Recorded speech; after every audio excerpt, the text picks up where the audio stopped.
नमस्कार, जय हिंद साथियों। मैं सुनील त्यागी और आप देख रहे हैं goal of student study platform. दोस्तों, आज हम जानेंगे लुसेंट जीके के अंतर्गत सल्तनत काल 1206 से लेकर के 1526 ईस्वी के बीच जो भी महत्वपूर्ण प्रश्न आपके एग्जाम्स में पूछे जाते हैं, चाहे आरआरबी हो, एनटीपीसी हो, बैंक हो, एसएससी हो, रेलवे, इन सभी प्रश्नों में ये महत्वपूर्ण प्रश्न बार बार रिपीट होते हैं और साथ में पीवाईक्यू प्रश्न से लिए गए हैं। तो चलिए दोस्तों शुरू करते हैं। तो दोस्तों, इन प्रश्नों में से जिस भी प्रश्न का आंसर आपको पता हो उसका आंसर आपको कमेंट बॉक्स में टाइप करते जाना है कि कौन से प्रश्न का कौन सा आंसर करेक्ट होगा। तो चलिए दोस्तों शुरुआत करते हैं। तो आज का पहला प्रश्न क्या कह रहा है, महमूद गजनवी ने भारत में प्रथम आक्रमण किस राज्य के विरुद्ध किया था। प्रश्न कह रहा है कि महमूद गजनवी ने भारत में प्रथम आक्रमण किस राज्य के विरुद्ध किया था। तो इसका आंसर आपको कमेंट बॉक्स में बताना है कि राइट आंसर कौन सा होगा। तो बताइएगा इसका आंसर कौन सा है। तो महमूद गजनवी ने भारत में प्रथम आक्रमण हिंदू शाही या ब्राह्मण शाही राज्य के विरुद्ध किया था। तो इसका ऑप्शन कौन सा करेक्ट है, ऑप्शन ए करेक्ट होगा। कौन सा, ऑप्शन ए करेक्ट है। महमूद गजनवी ने भारत में प्रथम आक्रमण हिंदू शाही या ब्राह्मण शाही राज्य के विरुद्ध किया था, ऑप्शन ए करेक्ट है। अब चलते हैं सेकंड प्रश्न की तरफ। तो अब आ गया हमारा सेकंड प्रश्न और सेकंड प्रश्न क्या कह रहा है, हिंदू शाही राज्य की राजधानी कहाँ थी। इसका आंसर आपको कमेंट बॉक्स में बताना है कि इसकी जो है हिंदू शाही राज्य की राजधानी कहाँ थी। तो हिंदू शाही राज्य की राजधानी कहाँ थी, तो उदभांडपुर में थी या फिर ओहिंद या बहिंद, ये तीनों जो है एक ही नाम से हैं। तो दोस्तों, हिंदू शाही राज्य की राजधानी कहाँ थी, उदभांडपुर थी या ओहिंद थी या फिर बहिंद थी, ये तीनों में से जो है सभी हैं। तो इसका आंसर कौन सा करेक्ट है, आंसर हमारा ए करेक्ट होगा। कौन सा, ऑप्शन ए करेक्ट है। अब चलते हैं थर्ड प्रश्न की तरफ। तो थर्ड प्रश्न क्या कह रहा है, कह रहा है कि महमूद गजनवी का भारत में अंतिम आक्रमण किसके विरुद्ध हुआ था। यानी कि महमूद गजनवी का जो भारत में अंतिम आक्रमण हुआ था वह किसके विरुद्ध हुआ था। तो इसका आंसर आपको कमेंट बॉक्स में टाइप करना है। तो टाइप करिएगा दोस्तों, इसका आंसर क्या होगा। तो ऑप्शन हमारा कौन सा करेक्ट है, ऑप्शन हमारा बताइएगा। तो महमूद गजनवी का भारत में अंतिम आक्रमण किसके, जाटों के विरुद्ध हुआ था। तो इसका ऑप्शन कौन सा करेक्ट है, ऑप्शन हमारा डी करेक्ट होगा। कौन सा, तो ऑप्शन हमारा डी करेक्ट है। अब चलते हैं नेक्स्ट प्रश्न की तरफ। तो अगला प्रश्न कौन सा होगा, फोर्थ नंबर का होगा। और फोर्थ नंबर का प्रश्न क्या कह रहा है बताइएगा।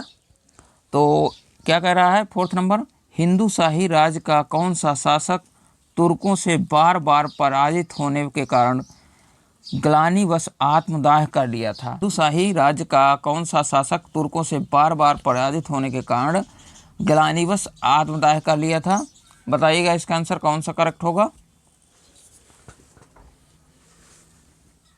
तो हिंदू शाही राज्य का जयपाल ऐसा शासक था जो तुर्कों से बार बार पराजित होने के कारण ग्लानिवश आत्मदाह कर लिया था।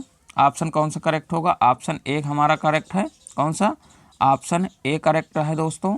अब चलते हैं नेक्स्ट प्रश्न की तरफ। तो नेक्स्ट प्रश्न कौन सा है, नेक्स्ट प्रश्न है हमारा 5 नंबर का। और 5 नंबर का प्रश्न क्या कह रहा है, महमूद गजनी किस वंश का था।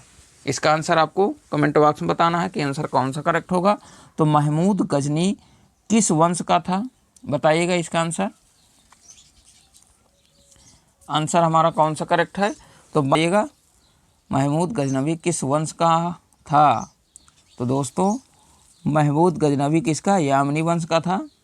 ऑप्शन कौन सा करेक्ट है, ऑप्शन हमारा ए करेक्ट होगा। कौन सा, ऑप्शन ए करेक्ट है। महमूद गजनवी किस वंश का था, तो यामनी वंश का था, ऑप्शन ए करेक्ट है। अब चलते हैं नेक्स्ट प्रश्न की तरफ। तो नेक्स्ट प्रश्न है हमारा 6 नंबर का। और 6 नंबर का प्रश्न क्या कह रहा है बताइएगा। इसका आंसर आपको कमेंट बॉक्स में बताना है कि 6 नंबर का आंसर कौन सा करेक्ट होगा। क्या कह रहा है प्रश्न, महमूद गजनवी के साथ भारत आने वाले इतिहासकारों में से कौन शामिल नहीं था। बताइएगा इसका आंसर कि महमूद गजनवी के साथ भारत आने वाले इतिहासकारों में कौन शामिल नहीं था। बताइएगा इसका आंसर, बताइएगा इसका आंसर कौन सा करेक्ट होगा। तो महमूद गजनी के साथ भारत आने वाले इतिहासकारों में शाहनामा का लेखक फिरदौसी शामिल नहीं था। कौन था? वह इतिहासकार था जो इस महमूद गजनवी के साथ भारत आने वाले इतिहासकारों में शामिल नहीं था, वह था शाहनामा का लेखक फिरदौसी था। तो इसका ऑप्शन कौन सा करेक्ट है? ऑप्शन हमारा ए करेक्ट होगा। कौन सा? ऑप्शन ए करेक्ट है। अब चलते हैं नेक्स्ट प्रश्न की तरफ। तो नेक्स्ट प्रश्न है हमारा 7th नंबर का, और 7th नंबर का प्रश्न क्या कह रहा है, बताइएगा इसका आंसर। कह रहा है प्रश्न, महमूद गजनवी के आक्रमण के परिणाम स्वरूप कौन सा शहर फारसी संस्कृति का केंद्र बन गया था? यानी कि महमूद गजनवी के आक्रमण के समय या आक्रमण के परिणाम स्वरूप कौन सा शहर फारसी संस्कृति का केंद्र बन गया था? उस समय का जो है ऐसा कौन सा शहर था जो फारसी संस्कृति का केंद्र बन गया था? बताइएगा इसका आंसर कौन सा करेक्ट होगा। इसके आक्रमण के परिणाम स्वरूप, यानी कि गजनवी के आक्रमण के परिणाम स्वरूप कौन सा शहर फारसी संस्कृति का केंद्र बन गया था?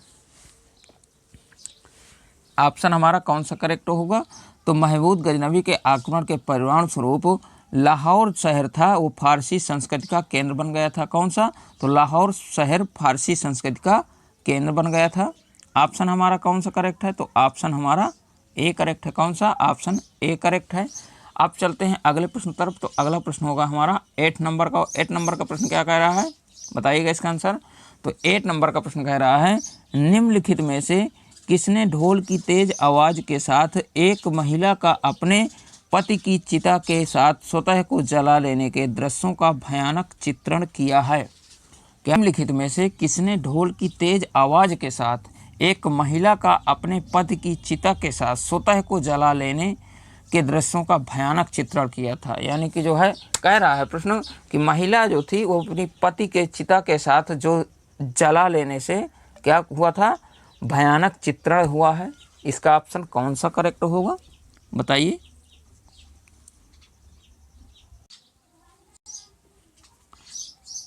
प्रश्न नंबर 9, प्रश्न नंबर 8 का आंसर कौन सा करेक्ट होगा? तो दोस्तों जो इब्न बतूता था वह ढोल की तेज आवाज़ के साथ एक महिला का अपने पति की चिता के साथ स्वतः को जला लेने के दृश्यों का भयानक चित्रण किया है। तो कौन था? तो वह जो है इब्न बतूता। तो इसका ऑप्शन कौन सा करेक्ट होगा? ऑप्शन हमारा कौन सा करेक्ट है? तो ऑप्शन हमारा ए करेक्ट है। कौन सा? ऑप्शन ए करेक्ट है। अब चलते हैं नेक्स्ट प्रश्न की तरफ। तो अगला प्रश्न कौन सा होगा? तो अगला प्रश्न है हमारा 9th नंबर का, और 9th नंबर का प्रश्न क्या कह रहा है? क्या कह रहा है? कह रहा है भारत में मुस्लिम राज्य का संस्थापक कौन माना जाता है? जो कि भारत में मुस्लिम राज्य का संस्थापक कौन माना जाता है, इसका आंसर आपको कमेंट बॉक्स में टाइप करना है। तो टाइप करिएगा इसका राइट आंसर कौन सा करेक्ट होगा। प्रश्न नंबर 9 का आंसर बताइएगा। तो भारत में मुस्लिम राज्य का संस्थापक कौन माना जाता है, बताइएगा। तो भारत में मुस्लिम राज्य का संस्थापक कौन? तो मोहम्मद गौरी माना जाता है। कौन? तो भारत में मुस्लिम राज्य का संस्थापक कौन माना जाता है? मोहम्मद गौरी माना जाता है। तो इसका ऑप्शन कौन सा करेक्ट होगा? तो ऑप्शन हमारा कौन सा? ए करेक्ट है। कौन सा? ऑप्शन ए करेक्ट है। तो चलते हैं अब नेक्स्ट प्रश्न की तरफ। नेक्स्ट प्रश्न 10 नंबर का प्रश्न क्या कह रहा है? कह रहा है किसने इक्तादारी प्रथा चलाई थी?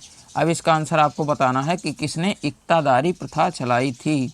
बताइएगा इसका आंसर कि इक्तादारी प्रथा किसने चलाई थी। तो दोस्तों इक्तादारी जो प्रथा थी वह किसने चलाई थी? तो वह इल्तुतमिश ने चलाई थी। कौन? इल्तुतमिश ने चलाई थी। तो इसका ऑप्शन कौन सा करेक्ट होगा? तो इस प्रश्न का आंसर हमारा ऑप्शन सी करेक्ट है। कौन सा? ऑप्शन सी करेक्ट है कि जो इक्तादारी प्रथा थी वह इल्तुतमिश ने चलाया था। अब चलते हैं अगले प्रश्न की तरफ। तो अगला प्रश्न है हमारा 11th नंबर का, और 11th नंबर का प्रश्न क्या कह रहा है, बताइएगा इसका आंसर कि 11th नंबर का प्रश्न क्या कह रहा है। तो प्रश्न कह रहा है लाख बख्श के नाम से जाना जाने वाला भारतीय शासक कौन था? जो लाख बख्श के नाम से जाना जाता था वह भारतीय शासक कौन था? इसका आंसर आपको कमेंट बॉक्स में बताना है कि लाख बख्श के नाम से जानने वाला कौन सा पहला भारतीय शासक था, बताइएगा।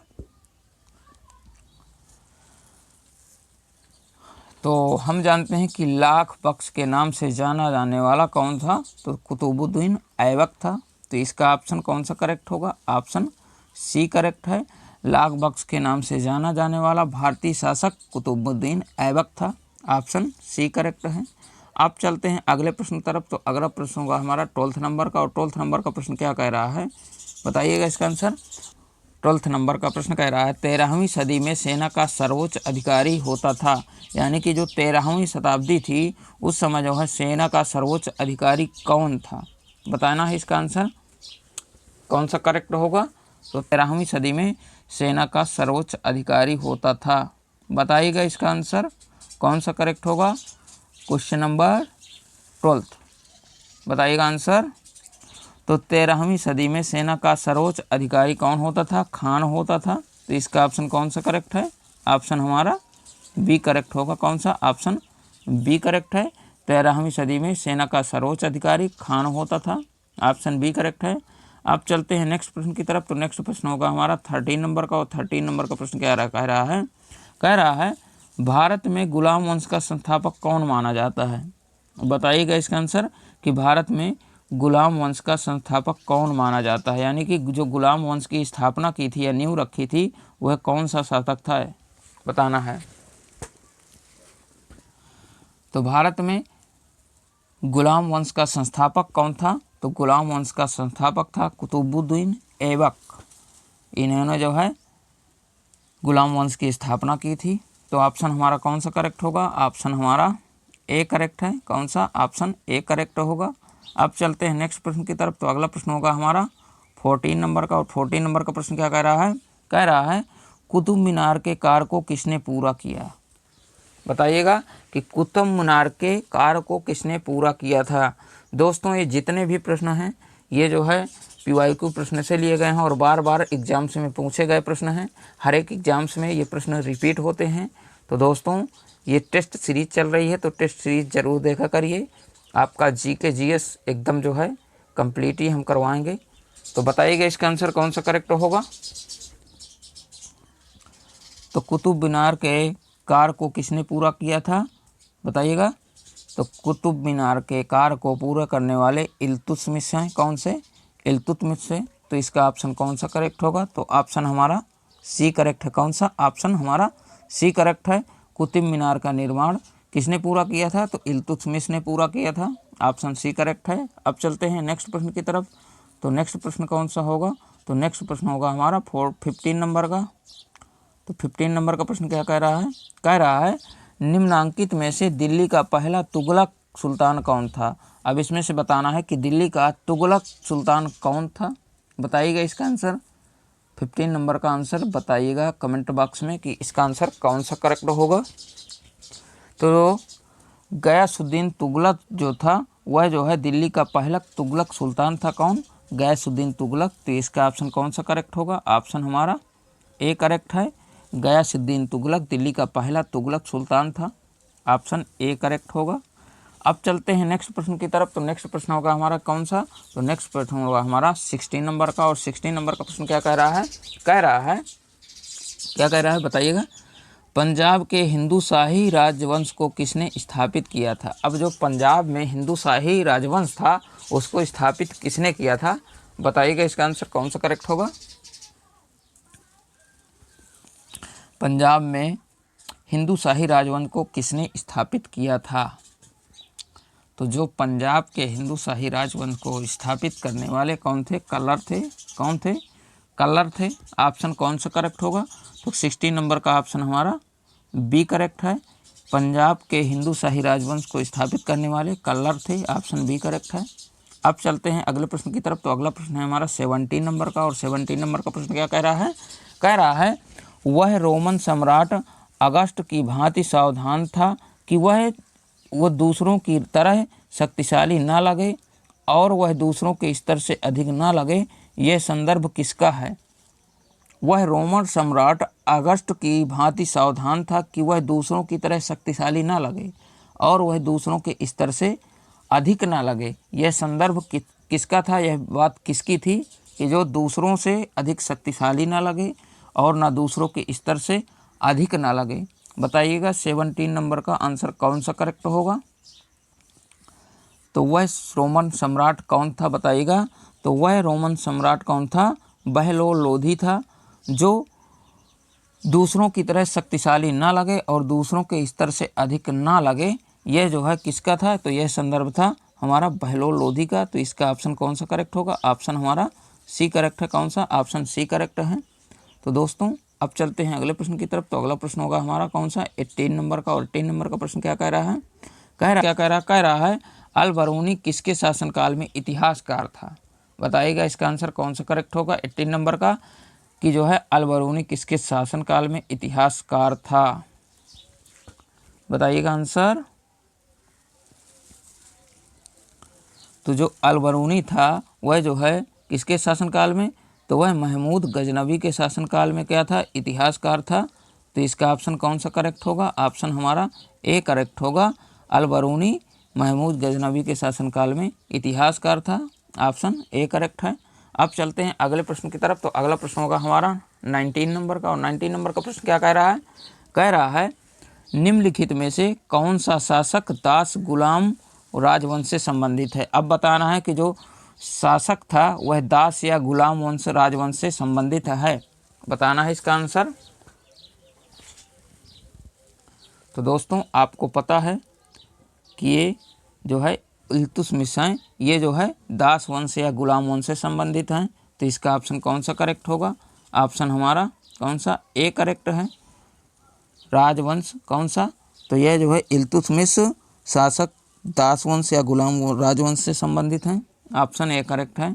अब चलते हैं अगले प्रश्न की तरफ। तो अगला प्रश्न होगा हमारा 20 नंबर का। और 20 नंबर का प्रश्न क्या कह रहा है दक्षिण अफ्रीकी यात्री इब्न बतूता किसके शासनकाल में भारत आया था। अब बताना है कि जो ये इब्न बतूता थे ये दक्षिणी अफ्रीकी यात्री थे। कहाँ के थे, तो दक्षिणी अफ्रीकी यात्री थे।